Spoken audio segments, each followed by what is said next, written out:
Justice. Stop mining in Tibet. Stop mining in Tibet. Peggy Bakpo. Peggy Bakpo. Peggy Bakpo. Stop mining in Tibet. Stop mining in Tibet. Stop genocide in Tibet. Stop genocide in Tibet. Stop mining in Tibet. Tibet belongs to Tibetans. Tibet belongs to Tibetans. China, go back! China, go back! China, go back! China, go back! Major Tibetan NGOs condemn China's gold mining project in Kashi Village, Kham, and stand in solidarity with Tibetan protesters.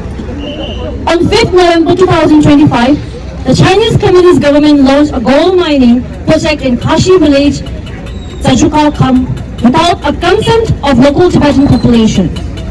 When Tibetans attempted to peacefully halt the project and submitted appeals to the authorities, they were met with intimidation and outright dismissal. Local officials arrogantly responded stating, "You have no right to interfere and the sovereignty of this land belongs entirely to Chinese state." The authorities further accused Tibetans of wrongdoing for opposing the mining project and subjected them to harassment and depression. On 6 November, at least 80 local Tibetans were arbitrarily arrested and imprisoned, while 7 individuals were forcibly disappeared, creating a highly alarming and critical situation. From the perspective of international human rights standards, the action of the Chinese authorities constitute a grave violation of right to self-determination, right to environmental protection, and right to peaceful protest and appeal. Instead of respecting these fundamental rights, Tibetans have been subjected to bullying, intimidation, arbitrary detention, torture, and other serious abuses.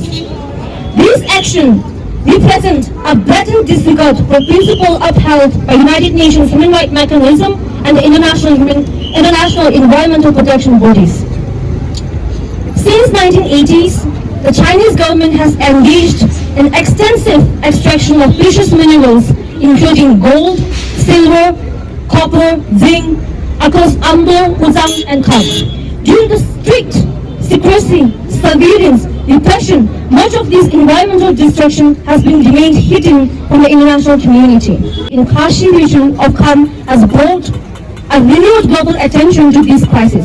However, it is highly likely that many of the other mining operations across Tibet remain undisclosed and unknown to both Tibetan exiled community and international communities. What's clear is that the systematic and severe destruction of Tibetan plateau's fragile natural environment is ongoing and threatening not only Tibetan but the ecological balance of entire region.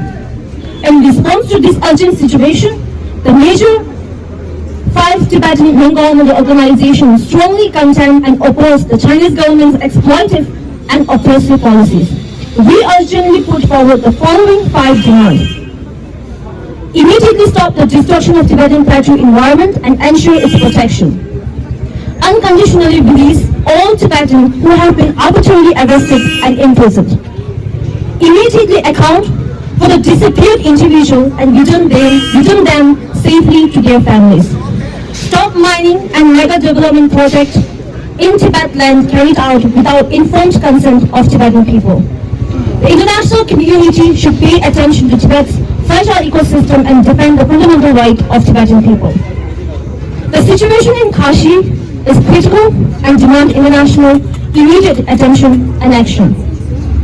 Silent and inaction will only enable a further environmental devastations and human rights violation in Tibet. Yeah, so today we have like 3 different forms of protest, and among the one is synergy campaign. And regarding the scale of the protest and scale of the information that we have, it's going to be a long process protest, and we are starting to get synergy campaign from now.